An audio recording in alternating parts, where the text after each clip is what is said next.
بسم اللہ الرحمن الرحیم۔ مسلمانوں کے ناقابل فہم نظریات، اس سیریز کا آج میں دوسرا پروگرام کر رہا ہوں، اور آج میں جس موضوع پر گفتگو کر رہا ہوں وہ ہے یہ نظریہ کہ مسلمان اگر طاقت رکھتے ہوں تو ان کی یہ دینی ذمہ داری ہے کہ وہ پوری دنیا پر قبضہ کر لیں اور اللہ کے دین کو پوری دنیا پر نافذ کر دیں۔ یہ نظریہ، یہ نقطہ نظر، یہ دینی فہم اس بات کا تقاضا کرتا ہے کہ مسلمان جہاں کہیں بھی ہیں وہ اگر واقعی اپنے دل میں ایمان رکھتے ہیں، اگر وہ واقعی محمد صلی اللہ علیہ وسلم کے امتی ہیں اور اس حقیقت کو صرف جانتے ہی نہیں، اس کا اقرار ہی نہیں کرتے بلکہ دل و جان سے مانتے ہیں، تو پھر انہیں اپنے اندر یہ خواہش، یہ شوق، یہ جذبہ رکھنا چاہیے کہ اللہ کا دین جس سرزمین میں وہ اس وقت موجود ہیں وہاں غالب آ جائے، یعنی اقتدار، سیاسی زمام کار ان لوگوں کے ہاتھ میں آ جائے کہ جو اللہ کے دین کو نافذ کریں، اور پھر یہ انقلاب آگے بڑھے اور پوری دنیا پر چھا جائے۔ اس نظریے کو، اس نقطہ نظر کو ماننے کے نتیجے میں کیا مسائل پیدا ہوتے ہیں، کیا مسائل پیدا ہوئے ہیں ہمارے ملک میں بھی، اور ہم یہ جانتے ہیں، آج تو کسی کو یہ بات بتانے کی ضرورت نہیں کہ دنیا بھر میں اب ایسی تحریکیں موجود ہیں، وہ اپنے نظم رکھتی ہیں، وہ اپنے اندر ایک آرگنائزیشنل سٹرکچر رکھتی ہیں جو اس مقصد کے لیے قائم ہوئی ہیں کہ وہ اس نظریے کو عملی جامہ پہنائیں، اس کو نافذ کریں۔ یہ تحریکیں بعض تو وہ ہیں کہ جو نظریے کو نظریے تک ہی محدود رکھتی ہیں۔ مولانا ابوالعلا مودودی اور ڈاکٹر اسرار احمد، دونوں پر اللہ تعالیٰ اپنا کرم، اپنے رحمت نازل فرمائے۔ یہ وہ بزرگ ہیں جو ہمارے ملک میں ایک عرصے تک دین کی خدمت کرتے رہے، قرآن مجید کو بیان کرتے رہے، لیکن ان کے پیغام کا جو ایک اہم پہلو، بعض لوگ کہیں گے کہ اہم ترین نقطہ یہ تھا کہ دین اسی لیے آیا ہے کہ وہ غالب ہو اور وہ پوری دنیا پر چھا جائے۔ ان دونوں بزرگوں نے اپنے اپنے طور پر اس بات کو نظریاتی طور پر پیش کیا، سمجھایا، دلائل دیے، لیکن پھر انہی سے متاثر ہو کے ہمارے ملک میں، افغانستان میں، دوسری جگہوں پر ایسے لوگ بھی پیدا ہو گئے کہ جنہوں نے یہ کہا کہ یہ بات تو صحیح ہے کہ ہم کو اللہ کے دین کو پوری دنیا میں غالب کرنا ہے، لیکن یہ محض باتوں سے، واعظ و نصیحت سے، دلائل کے پیش کرنے سے، درس و قرآن و حدیث سے نہیں ہوگا، بلکہ اس کے لیے باقاعدہ عسکری ملٹری سٹرینگتھ حاصل کرنی ہوگی اور پھر اس کو امپلیمنٹ کرنا ہوگا۔ چنانچہ تحریک طالبان ہو، تحریک طالبان پاکستان ہو، داعش ہو، القاعدہ ہو، آئیسس ہو، یو نیم اٹ، نائجیریا کی تحریک ہو، یہ سب اصل میں اسی نظریے کی ایکسٹینشن ہے۔ اور یہاں مولانا مودودی جب اپنا نظریہ پیش کر رہے تھے سب کانٹیننٹ میں، تو ان سے متاثر ہو کے مصر میں الاخوان المسلمون نے بھی اسی طرح کا نظریہ پیش کیا، اور حسن البنا اور سید قطب جیسے بزرگ لیڈرز پیدا ہوئے۔ اس تحریک سے متاثر ایک دنیا ہے، مسلمانوں میں بہت سے لوگ اس سے متاثر ہیں۔ اس نظریے کو ماننے والے آج بھی یہ سمجھتے ہیں کہ چونکہ ہمارے پاس ابھی طاقت نہیں ہے تو ہم اس لیے اقدام نہیں کر رہے، لیکن جب طاقت ہوگی تو یہ ہمارے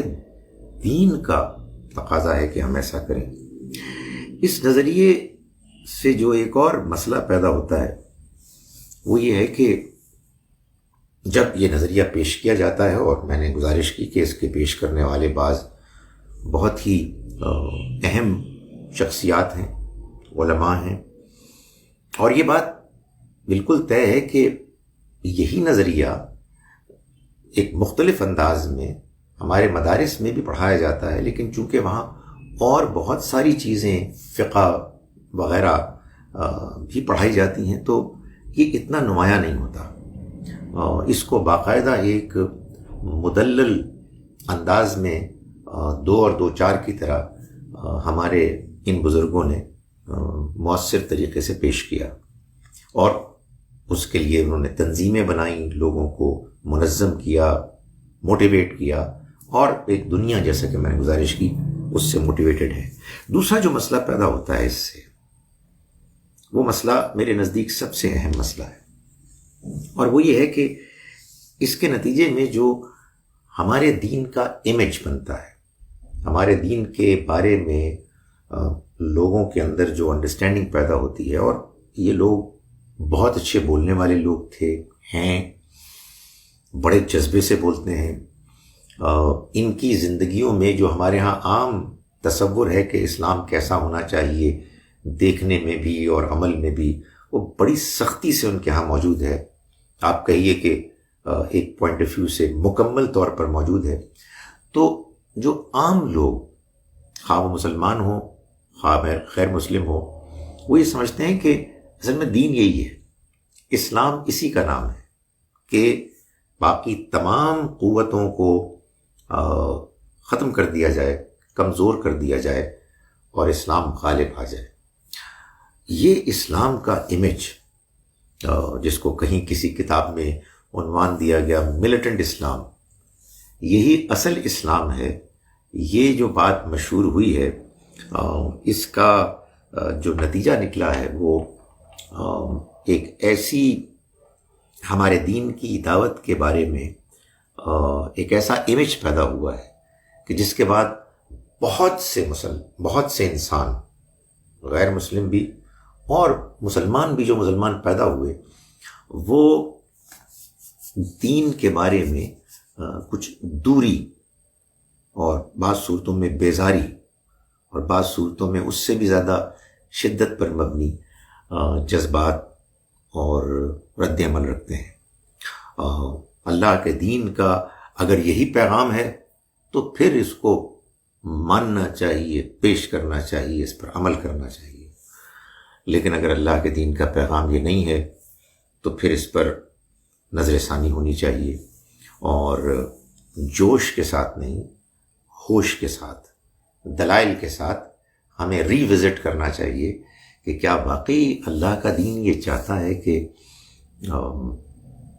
لوگوں کے ساتھ ہر وقت لڑائی ہو اور دین کو غالب کیا جائے۔ یہ ہے مسئلہ۔ تیسرا مسئلہ جو عملاً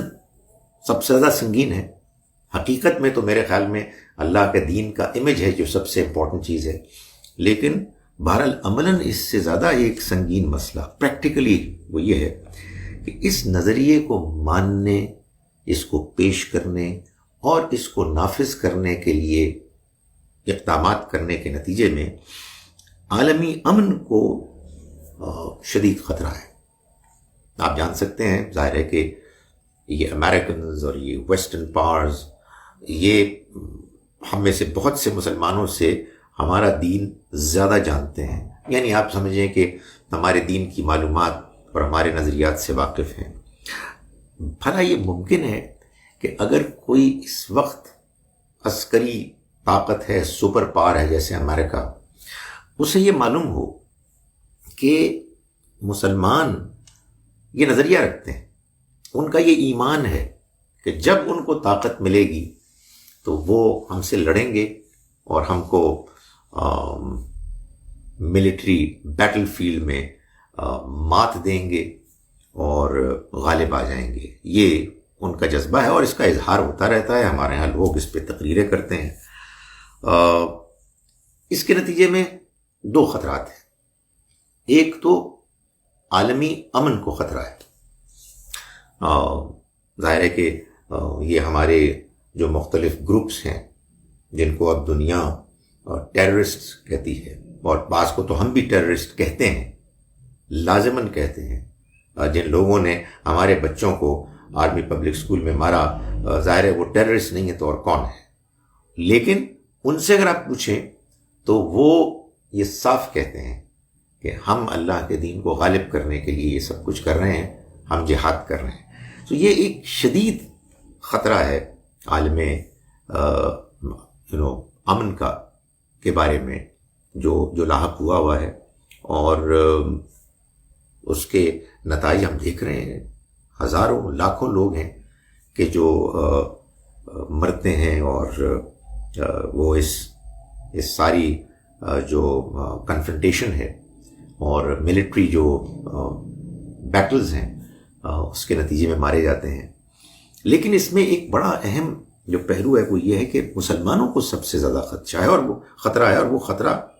اس کے نتائج ہم بھگت رہے ہیں. اس لیے کہ جب امریکہ کو، اسرائیل کو، دوسری قوتوں کو یہ معلوم ہو جائے، یہ یقین ہو جائے کہ یہ لوگ ہیں جو ہمارے لیے ایک ڈینجر ہے، ریئل ڈینجر، ان کے اندر یہ پوٹینشل موجود ہے. اگر ابھی وہ اقدام نہیں بھی کر رہے، اگرچہ کہ ہم جانتے ہیں کہ اقدام بھی کرتے ہیں لوگ، لیکن اگر نہیں بھی کر رہے تو کل کو کریں گے. اس لیے ان کے نقطہ نظر سے میں کہہ رہا ہوں، نپ دا ایول ان دا بڈ، اس کو یہیں پر ختم کر دو.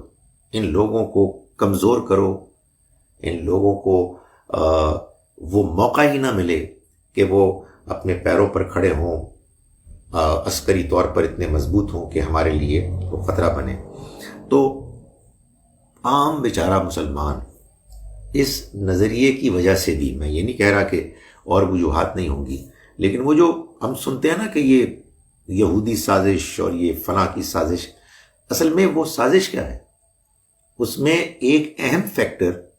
اصل میں یہ ہے کہ وہ یہ کہتے ہیں کہ بھائی ان کو اگر آپ نے طاقتور بننے کا موقع دیا تو یہ تو ہمیں ختم کر دیں گے، ختم نہیں کریں گے تو ہم کو مغلوب کر دیں گے، چھا جائیں گے. تو یہ نظریہ اس وجہ سے پے در پے خطرات اپنے ساتھ لیے ہوئے. ظاہر ہے کہ اگر یہ نظریہ ٹھیک ہے تو بھاڑ میں جائیں وہ لوگ کہ جو اس کے خلاف بات کرتے ہیں. ہمیں اس کی کیا پرواہ؟ ہمیں تو اللہ کا حکم ماننا ہے، ہمیں تو اللہ کے دین پر عمل کرنا ہے. لیکن میں ان خطرات، ان مسائل کا ذکر اس لیے کر رہا ہوں تاکہ وہ لوگ کہ جو اس نظریے کے قائل ہیں وہ ٹھنڈے دل سے ایک مرتبہ پھر اپنے نقطۂ نظر پر نظر ثانی کر لیں. اگر بات وہ ٹھیک کر رہے ہیں جو اس نقطۂ نظر کے قائل ہیں تو پھر ہم لوگوں کو نظر ثانی کرنی چاہیے. ہمیں سوچنا چاہیے کہ کہیں ہم خدا کے دین کے ساتھ، اس کے پیغام کے ساتھ ایسے کمپرومائزز تو نہیں کر رہے کہ جس کے نتیجے میں اصل پیغام کچھ تھا اور ہم اس کو کچھ بنا رہے ہیں، جیسا کہ ہمارے بھائی ہم پر الزام لگاتے ہیں. لیکن میں بڑی ہمدردی سے گزارش کر رہا ہوں کہ اگر فرض کیجئے کہ ہماری بات صحیح ہے اور یہ حقیقت ہے کہ اللہ کا دین ہم سے یہ نہیں چاہتا کہ ہم ملٹری طاقت کے ذریعے سے پوری دنیا پر اسلام کا جھنڈا گاڑیں، تو پھر ہمیں اپنی بات پر نظر ثانی کرنی چاہیے، اللہ سے ڈرنا چاہیے، اللہ کے دین کے امیج کو خراب کرنے کی کوشش نہیں کرنی چاہیے. تو ہمارے ان دوستوں، بھائیوں کے نظریے کے دینی دلائل کیا ہے؟ قرآن مجید کی بعض وہ آیات ہیں جن میں اللہ تعالیٰ نے فرمایا ہے کہ هو الذی ارسل رسولہ بالہدی ودین الحق، وہی ہے یعنی اللہ جس نے بھیجا اپنے رسول کو سچے دین کے ساتھ، لیظہرہ علی الدین کلہ، تاکہ وہ اس کو غالب کر دے تمام دوسرے ادیان پر، ولو کرہ المشرکون، دو جگہوں پر یوں فرمایا کہ اگرچہ کہ یہ مشرک کتنے ہی اس کو ناپسند کیوں نہ کریں، اور تیسری آیت سورہ الفتح میں فرمایا وکفیٰ باللہ شہیدا، اللہ گواہی دینے کے لیے کافی ہے۔ تو یہ کہتے ہیں کہ یہ اللہ تعالیٰ نے اپنے رسول کا مشن طے کیا تھا کہ وہ جو دین لے کر آئے ہیں یہ دین پوری دنیا کے اوپر غالب آ جائے، اور نبی اکرم صلی اللہ علیہ وسلم نے اس کو عملاً جزیرہ نما عرب پر غالب کیا۔ صحابہ کرام نے آپ کے بعد اس مشن کو آگے بڑھایا، اور یہ مشن اب جاری و ساری ہے قیامت تک کے لیے، اور وہ ان آیات ہی کی بنیاد پر ہے۔ اسی طرح سے سورہ بقرہ میں، یعنی یہ آیہ مبارکہ جو میں نے آپ کو بتائی یہ سورہ توبہ میں ہے، سورہ صف میں ہے، اور سورہ الفتح ہے۔ سورہ توبہ سورہ نمبر 9 ہے، سورہ صف سورہ نمبر 61 ہے، سورہ الفتح سورہ نمبر 48 ہے۔ ایک اور آیہ مبارکہ کہ جو دو جگہ آئی ہے ذرا سے الفاظ کے فرق سے، اس کو بھی بیان کیا جاتا ہے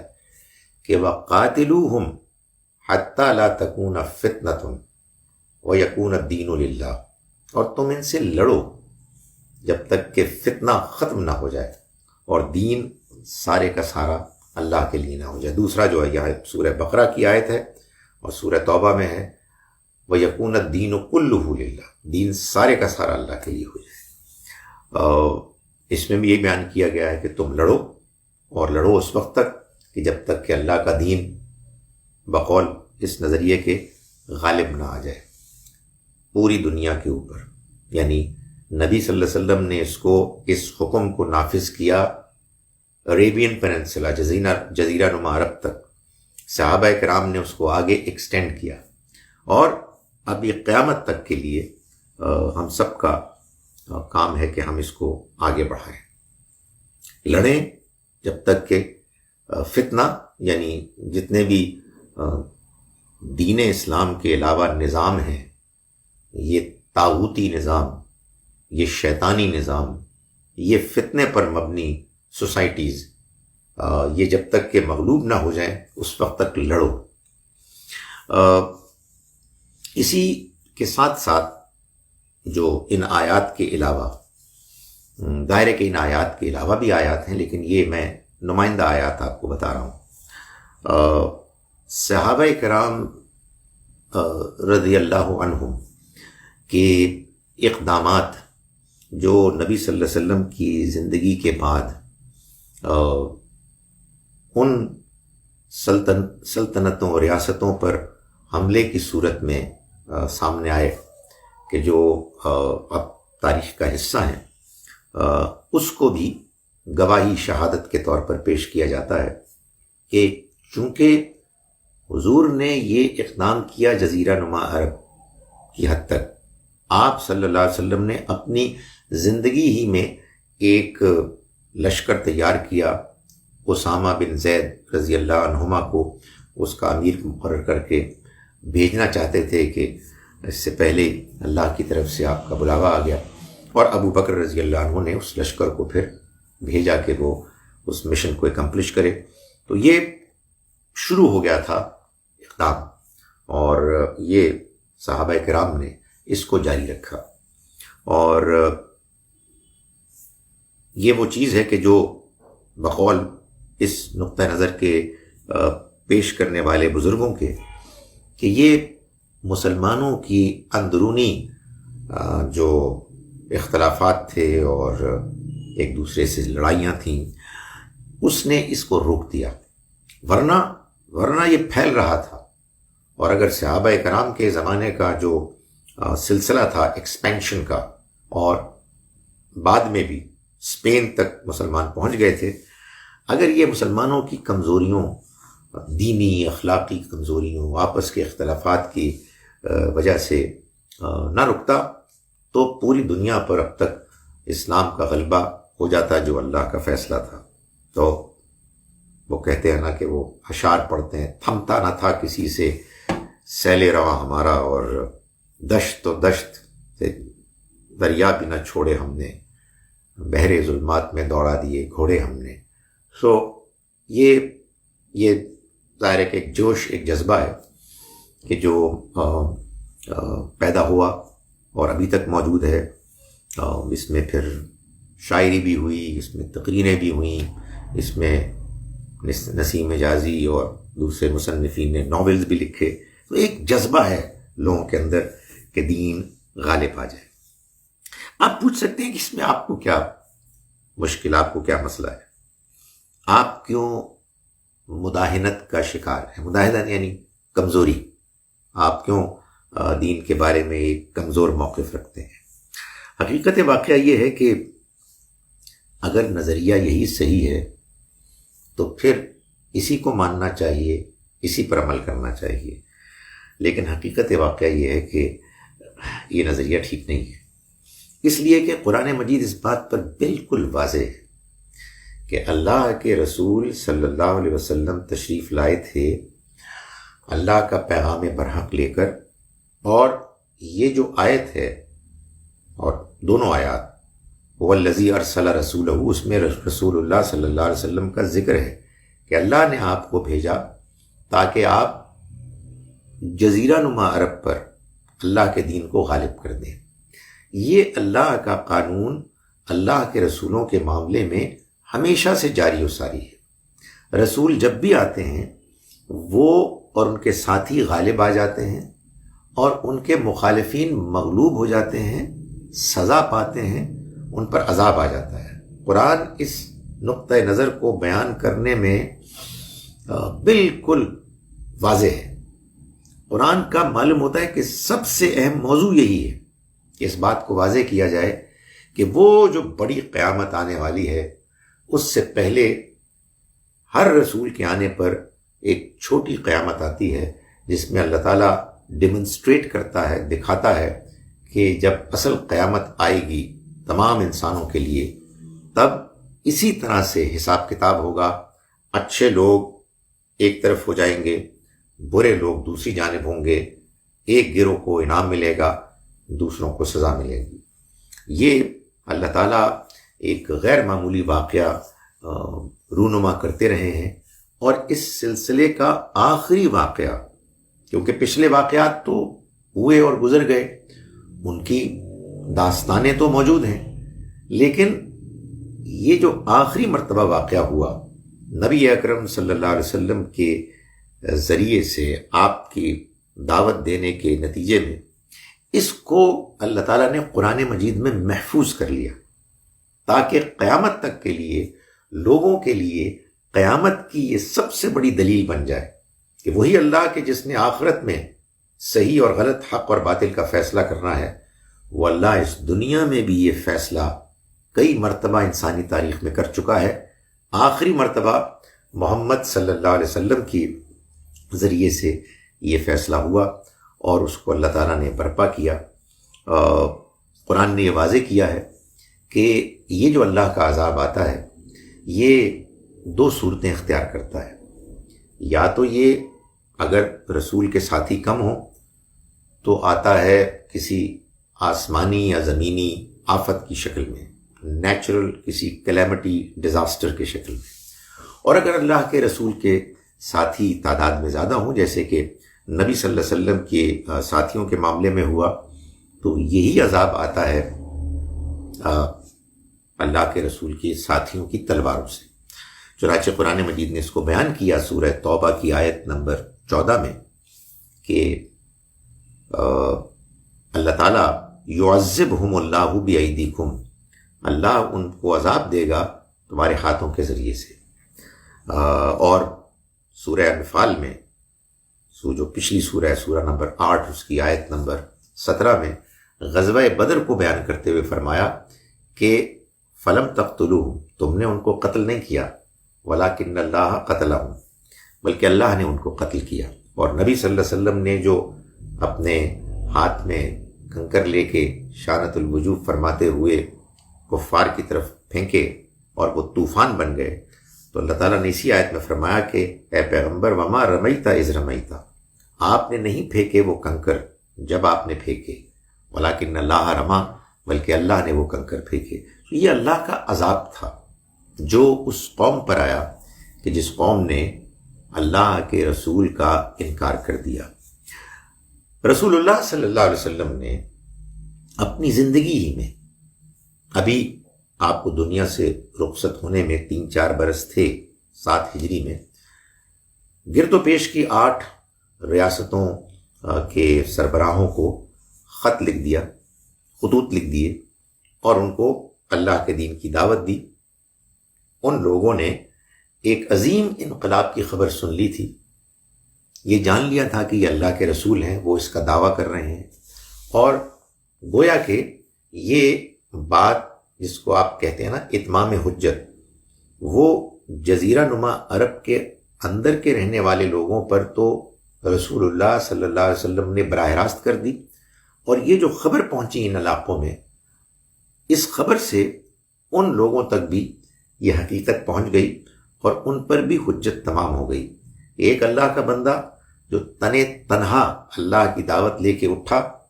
وہ چند سالوں کی قلیل مدت، یعنی 7 ہجری تک آپ سمجھیں 20 سال ہوئے تھے، میں غالب ہو گیا، اس کو غلبہ حاصل ہو گیا۔ تو ظاہر ہے کہ یہ بھی ایک بڑی خبر تھی، اور صحابہ کرام نے پھر انہی ریاستوں میں جا کر اس اقدام کی تکمیل کی اور اس کو نافذ کیا۔ یہ بات کہ اگر مسلمانوں کو اللہ نے یہ حکم دیا ہے کہ وہ اگر طاقت رکھتے ہوں تو وہ پوری دنیا کو چیلنج کر دیں اور اس پر غلبہ پا لیں، تو اس میں مسئلہ یہ ہے کہ میں نے گزارش کی 2 مسائل ہیں۔ ایک تو مسئلہ میں پہلے گزارش کر چکا ہوں، ایک دینی مسئلہ ہے۔ قرآن مجید پورے زور و شور سے یہ کہتا ہے کہ قرآن اللہ کا کلام ہے، اور اس کے اللہ کے کلام ہونے کی ایک بہت بڑی دلیل یہ ہے کہ اس میں کوئی تضاد نہیں ہے۔ یہ بات سورہ نساء کی آیت نمبر 82 میں بیان فرمائی گئی۔ اللہ تعالیٰ نے سورہ مائدہ میں یہ بتایا ہے، سورہ مائدہ سورہ نمبر 5 ہے، اس کی آیت نمبر 32 میں، کہ من قتل نفسا بغیر نفس او فساد فی الارض فکانما قتل الناس جميعا، جس نے کسی ایک انسان کو قتل کیا بغیر اس کے کہ اس نے جس کو قتل کیا گیا کسی اور کو قتل کیا ہو، یا بغیر اس کے کہ اس نے زمین میں فساد مچایا، جس نے ان 2 جرائم کے علاوہ کسی جرم کے بغیر یا کسی اور جرم کے پاداش میں کسی کو قتل کیا، تو اس نے گویا کہ پوری انسانیت کو قتل کر دیا۔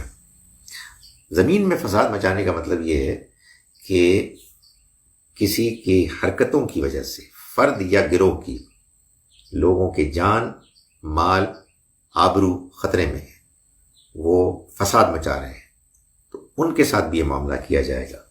اس کے علاوہ انسان کسی کو قتل نہیں کر سکتا۔ اگر آپ جنگ لڑیں گے تو آپ انسانوں کو قتل کریں گے،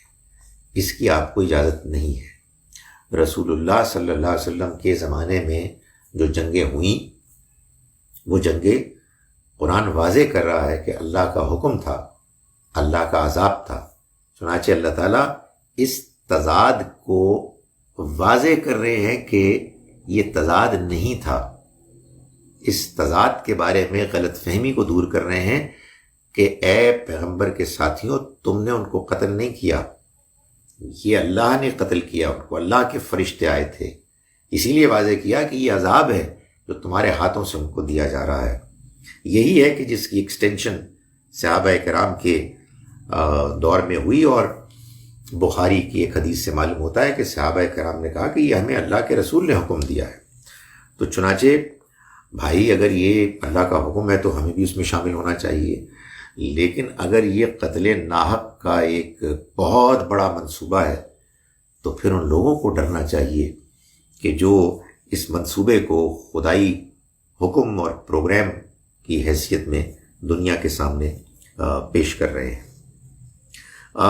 ظاہر ہے کہ اس منصوبے کا اس نقطہ نظر کا جو دوسرا پہلو ہے وہ یہ ہے کہ اب تو بھائی ایسا بھی نہیں ہوتا کہ آپ جاتے ہیں اور تلواروں سے لڑتے ہیں۔ اب تو ایٹمی زمانہ ہے، نیوکلیئر بامز ہیں، تو جنگ کا مطلب تو پوری انسانیت کی تباہی ہوگی، یہ حکم اللہ تعالیٰ نہیں دے سکتے۔ خلاصہ یہ ہے کہ مسلمانوں کو دین کے غلبے کی خواہش ہے،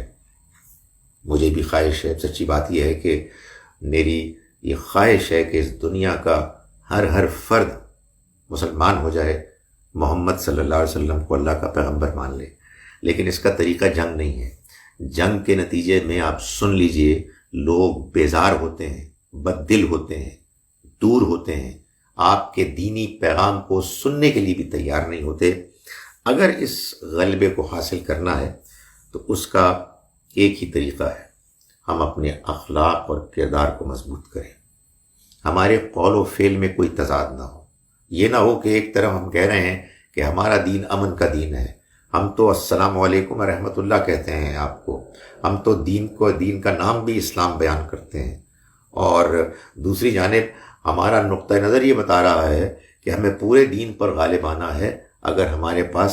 ملٹری اسٹرینتھ، ملٹری پاور ہے تو ہم اپنے کردار کے ذریعے سے، اپنے اخلاق کے ذریعے سے لوگوں کو متاثر کر کے دین کے قریب لا سکتے ہیں۔ ہم اپنے دین کو صحیح طرح سے سمجھیں اور ان نظریات سے اپنے آپ کو دور کریں کہ جو بہت بڑی غلط فہمی کا ذریعہ بن رہے ہیں، اور لوگوں کو دین کی وہ سچی، صاف، شفاف، مؤثر، فطرت پر مبنی دعوت دیں، جس کو